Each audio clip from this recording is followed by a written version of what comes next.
And good morning, West Michigan. I'm Fox 17 meteorologist Terry DeBoer looking at a beautiful sunrise, looking at downtown Holland, of course. Tulip time festivities getting set to kick into high gear later this week. And it looks as though the tulip crops are absolutely in great condition this year. You can see the blooms already evident in some of those beds right through the heart of downtown Holland.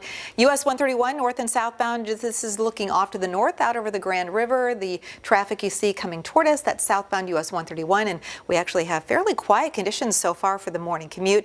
Temperatures are holding steady in the 40s inland, low to mid 50s along Lake Michigan. And we will be looking at temperatures that make it back into the mid to upper 70s today. So it's going to be a summer feeling Monday. Temperatures yesterday, we made it to 68 degrees. Today, one of the primary differences is our winds are going to be stronger out of the south. That's going to boost those temperatures. So many areas will be about 5 to 10 degrees warmer today than we were yesterday. And by the way, this month of April so far, we've had several days with high temps in the 60s and 70s, so several days with highs above average, and several days with high temps in the 40s and 50s, several days with high temperatures below average. So today and tomorrow we'll see those high temps above average, including today. Mostly sunny to partly cloudy skies, and the daylight hours will be completely dry. We've been talking about the potential for severe weather late tonight into early tomorrow morning for the last couple of days.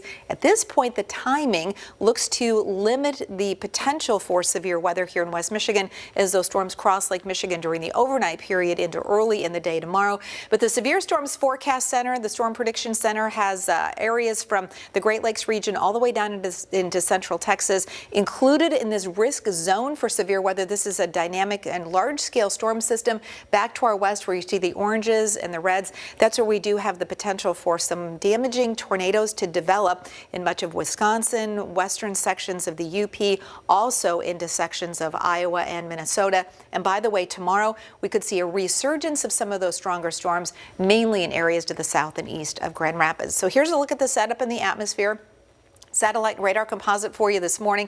High pressure and control that first round of showers and storms. You can see some active weather from around Madison, Wisconsin, back into the central part of the state. That entire area pressing eastward, and we'll see several waves of intense thunderstorms developing. Again, this secondary wave developing through central Minnesota about 4, 5, 6 o'clock this evening, and that one could have some severe weather associated with it. And again, if those storms hold together crossing Lake Michigan during the overnight period, we could see some overnight stronger storms here in West Michigan.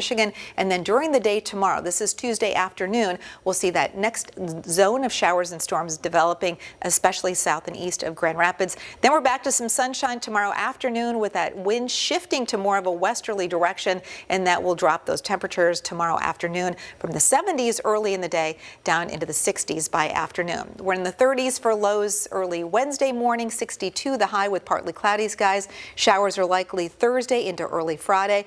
The weekend looks dry to kick off tulip time activities this year, and that 8 to 14 day outlook takes us to May 11th, and you can see a lot of warm air on the map across the central and eastern United States, including the Great Lakes region, and by that point in time our average highs are well into the 60s. Look for several days with highs in the 60s and 70s.